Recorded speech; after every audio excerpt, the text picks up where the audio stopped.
Alors, j'ai été un élève moyen, voilà.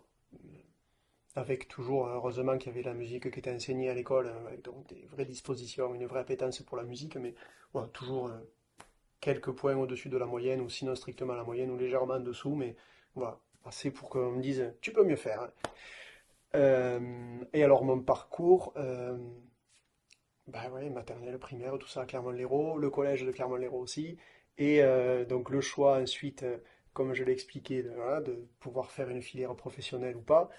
Donc ce que j'ai fait, une filière technologique musique, une fois que j'ai obtenu mon bac musique, là je suis resté à Montpellier, tout ça a été à Montpellier, et je me suis inscrit à la fac de musicologie à Paul Valéry, et, euh, et là, après, très vite est arrivée la question par mon prof de percu qui me disait, bon là, j'avais commencé déjà à faire des cours, j'étais prof à l'école de musique de Clermont-Lérault, j'étais à la fac et j'étais au conservatoire donc aussi, et là j'étais en train de préparer les concours d'entrée pour les conservatoires supérieurs, et donc je me destinais à une carrière professionnelle.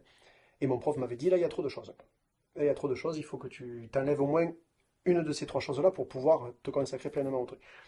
L'enseignement, ça me plaisait beaucoup, ça m'apportait aussi le moyen financier de, voilà, de pouvoir m'épanouir un peu, de pouvoir être dépendant aussi, indépendant, pardon. Et, euh, et bon, finalement, j'ai choisi d'éliminer la fac. Et là, ça a été ben, des grandes heures de travail, de découverte. Voilà, j'étais beaucoup, beaucoup au conservatoire à travailler mes instruments. Et donc, dans l'optique de rentrer au conservatoire de Paris. J'avais tenté deux fois le conservatoire de Lyon, d'abord, parce que je préférais a priori aller à Lyon, parce que le prof semblait plus me convenir, et la politique pédagogique à Lyon semblait plus me convenir de l'extérieur. C'est pas passé loin du tout la première fois. Il m'est arrivé une chose qui m'était jamais arrivé aux portes d'entrée, puisque c'était juste le dernier tour, et j'ai eu un trou de mémoire. Et jamais ça m'était arrivé, parce que, alors on en a parlé, j'attache beaucoup d'importance à la mémoire, ayant commencé la musique au conservatoire très tard, et je suis encore, je suis pas un bon lecteur. Voilà, et j'ai dû arriver à compenser ça par la mémoire en passant des heures vraiment à travailler les textes pour les apprendre par cœur. Et là, avec, je sais pas, avec l'enjeu et tout, vraiment un trou noir, et ça ne m'était jamais arrivé. Mais j'avais fait plusieurs concours, plusieurs examens avant. Bon, et du coup, pour ça, ben, c'est pas passé. L'année d'après, j'avais retenté le concours à Lyon, mais là, pendant l'été, il m'est arrivé un petit incident, c'est que, enfin, un petit, ça aurait pu être déterminant, c'est que un pétard, le 14 juillet, a été envoyé et il m'a explosé là, vraiment contre l'oreille. Et donc, c'était impossible de faire de la musique. En fait, j'avais un acouphène très douloureux, donc j'avais toujours mes bouchons de protection d'oreille tout le temps. J'ai quand même essayé de préparer le concours pendant l'été, parce que c'est au mois de septembre le concours à Lyon. Alors j'avais vu des spécialistes qui m'ont dit, ben, un spécialiste qui m'avait dit, soit ça part d'un seul coup, parce que là l'oreille est en sécurité, les cils sont en sécurité, tout ça, soit ça reste à vie. Et évidemment, si ça restait à vie, ben, dans ces conditions, c'était impossible de faire de la musique. En fait, c'était même compliqué de discuter avec des gens. Alors surtout les voix aiguës, les voix d'enfants, les voix de femmes, c'était inaudible, ça me faisait vraiment mal. Et donc j'ai passé cette période-là, et ça a duré je crois, jusqu'en octobre, donc de juillet à octobre, où j'étais un peu dans le flou. Alors je continue à faire de la musique un peu comme je pouvais, à me protéger, et heureusement, parce qu'en fait, c'est en faisant une tournée avec l'orchestre de Montpellier en Italie, donc on était parti en avion, et sur le retour, là, au moment de l'atterrissage, j'ai eu une très grosse douleur, et petit à petit, c'est parti. Donc c'est vraiment voilà, l'altitude qui a fait que c'est parti. Même si j'ai encore une sensibilité là, s'il y a une sirène qui passe, mon premier réflexe, ça va être de me boucher l'oreille gauche, mais voilà, et ça aurait pu être déterminant, et ça l'a été aussi, je pense, dans le fait de, ben, de relativiser. C'est-à-dire que, ouais, mais ce n'est que de la musique. C'est ce qui me compose depuis mon enfance, mais en fait, ce n'est que ça. Ce n'est que ça, il y a plusieurs autres façons et formes de vivre, de s'exprimer, et puis si je ne peux plus faire de musique, eh ben, je trouverai un moyen, même si c'est difficile d'imaginer, parce que si je m'arrête, si je prends quelques jours de vacances, au bout de 2 jours, il y a cette espèce de pulsion qui revient, mais un besoin qui est indescriptible, quoi. Je tape, il faut que je tape, il faut que je joue, il faut que je siffle, que je chante. C'est fort, je suis hyper heureux d'avoir ça. Depuis que je suis petit, c'est ça, en fait. Quand je disais que j'avais toujours l'impression que c'était l'enfant de 7 ans qui parlait, ben c'est lui en fait, parce que il y a cette pulsion qui est toujours là, qui est sous-jacente tout le temps dans ma vie et qui fait que quand je vais sortir tout à l'heure, je vais forcément avoir une musique en tête, hein, et je vais conditionner le rythme de ma marche par rapport à cette musique-là. Enfin, j'aime beaucoup m'apercevoir de ça.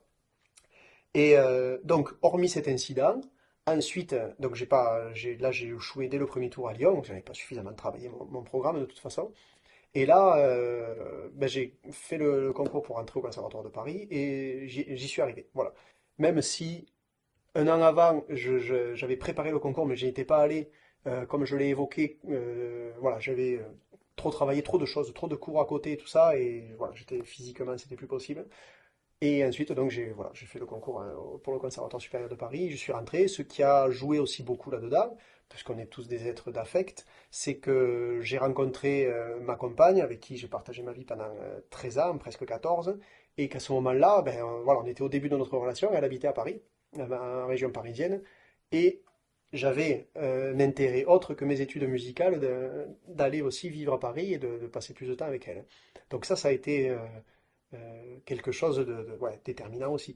Et puis, euh, et puis voilà, puis après donc le conservatoire, hein, c'est une explosion de découvertes, de rencontres, de, euh, bah ouais, d'expériences musicales, artistiques. Puis Paris, voilà, vivre à Paris, c'est formidable quand on est un étudiant.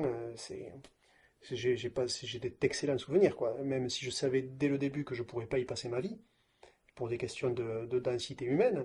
Mais ouais, impossible de vivre à Paris pour moi, mais par contre, ouais, c'était une très grande richesse à ce niveau-là. Et ensuite Lyon, ma compagne elle a été reçue au Conservatoire supérieur de Lyon, donc une fois que j'ai fini mes années à Paris, mes d'études, je suis resté encore un peu, puis après je l'ai retrouvée, donc on habitait 3 ans ensemble à Lyon.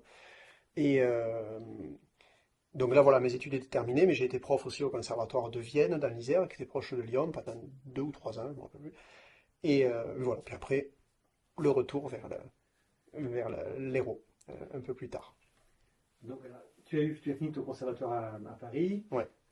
Au niveau pratique musical ou orchestre, tu as fait des choses après ton conservatoire? Oui, en fait, le conservatoire, ça, bon, ça amène beaucoup de contacts. Et déjà, j'avais eu la chance, avant de rentrer au Conservatoire supérieur de Paris, de faire l'Orchestre français des jeunes, qui a été voilà, un moyen de rencontre et de nouer contact avec d'autres musiciens de mon âge. C'est exceptionnel. Donc, c'est un orchestre dans lequel on joue, on est ensemble pendant un mois.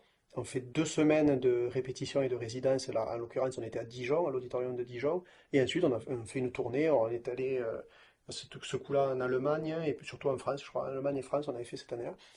Et en fait, une grande partie des musiciens que j'ai côtoyés pendant cet été, je les ai retrouvés ensuite, d'une façon ou d'une autre, au conservatoire ou plus tard.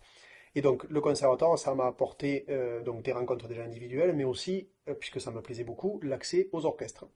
Euh, et en fait, c'est une fois que le conservatoire a été terminé que j'ai été invité à me produire donc à l'orchestre de Paris, notamment les orchestres de Radio France, Philharmonique ou National. Et ça, ouais, c'est des souvenirs impérissables parce que le, alors le niveau de chaque musicien, évidemment, exceptionnel, mais c'est le son d'un orchestre. Chaque orchestre a son son, a sa culture. Et de se retrouver plongé là, dans l'espace d'une semaine, alors qu'il se répète de temps en temps après, mais dans cette ambiance-là, dans cette atmosphère et dans la confiance aussi, ce que j'ai beaucoup apprécié, notamment à l'Orchestre de Paris, c'est que donc on est invité, on se retrouve sur la scène de la salle Pleyel en l'occurrence, et aux répétitions, bah, il arrive de se tromper, de faire une erreur. Et à aucun moment, contrairement à certains autres orchestres qui peut y avoir, enfin que j'ai pu vivre, des expériences que j'ai pu vivre en province, il n'y a pas tout de suite, hé, tu t'es trompé, fais attention à ci, à ça. Voilà, il y a la confiance en disant, oui, tout le monde sait, on sait où on est, on sait ce que... Et voilà, il n'y a pas besoin de se dire, tu sais que tu t'es trompé, oui, je sais, je me suis trompé, que j'ai oublié de compter une mesure, ou que j'ai joué trop fort ou pas assez, enfin bref. Et ça, c'est très porteur, je trouve, hein. C'est très très porteur. Donc voilà, ces expériences d'orchestre, mais des expériences de musique de chambre aussi, où, voilà, et comme je disais tout à l'heure, il n'y a pas de... J'ai pas créé, par exemple, on me dit, mais est-ce que tu veux faire un trio avec nous? Nous, on est déjà un duo, viens faire un trio. Ben, super, donc j'ai pas eu à créer l'idée, mais je me suis... voilà, euh, ça c'est formidable, donc on a même fait un concours de trio de percussion ensuite, hein. Ça nous permet de monter un répertoire, de connaître d'autres compositeurs, d'autres façons de jouer, et puis aussi d'autres façons de se parler, parce que voilà, on est à trois, il faut qu'on produise quelque chose. Sur cette phrase musicale, on a trois avis divergents, il faut trouver une façon. Et, j'étais le premier à dire, attention, pour moi le consensus en musique, ça va pas. C'est-à-dire que si ça, enfin, ça peut tendre vers la neutralité, et c'est dommage, on ne va pas vider la musique de substance donc. Par exemple, ben là j'accepte d'aller dans votre sens, même si ça me parle moins, mais je vais le jouer comme vous l'imaginez. Mais par contre, j'attends la réciprocité de temps en temps. Enfin, c'est un équilibre qui se crée comme ça, qui est très intéressant, hein, d'un point de vue interaction sociale aussi. Je trouve ça très intéressant, la musique de chambre. Ouais. Et pour finir avec ça, et j'en jouis un peu tous les jours de ça, c'est que ce qu'apporte le conservatoire supérieur, en fait, c'est, même si le mot est supérieur, bon, passons, euh, ben, c'est qu'il y a une forme de confiance. C'est-à-dire qu'à partir du moment où je sais qu'en parlant avec des musiciens, euh, quand on dit, ben voilà, j'ai été reçu au conservatoire supérieur, où j'ai fait mes études, je suis diplômé, ah oui, d'accord. Donc, enfin moi en tout cas, ça m'a apporté une espèce de sérénité aussi, en me disant, bon, ben après tout, même si je rate quelque chose, c'est-à-dire même si je me trompe dans mes choix de projet, ou si je fais un mauvais concert ou quoi, enfin, c'est assez prétentieux, mais c'est de dire, bon, ben, au moins je sais que j'ai fait ça. Voilà, j'ai fait ça, j'ai ça à mon actif. Et, en fait, le fait que ça m'apporte cette sérénité-là, ça me met dans de meilleures prédispositions, dans de meilleures dispositions pour pouvoir être plus malléable et finalement beaucoup plus mieux répondre aux spécificités du projet que je suis en train auquel je suis en train de participer. Donc en fait, elle est bénéfique plutôt que c'est pas un tampon indélébile quoi. C'est plutôt un état d'esprit dans lequel et puis c'est fondamental, quoi, d'être assez serein vis-à-vis des autres, hein, voilà, et surtout pouvoir accueillir aussi les remarques, les critiques. Ça, c'est un mauvais choix. Là, tu n'es pas en place. Hein, là, tu te trompes enfin, ou ton impro, elle est pas intéressante. C'est beaucoup plus simple, quoi, d'accepter les critiques hein, et de pas être arc-bouté sur certaines positions ou certaines valeurs fondamentales, machin comme ça.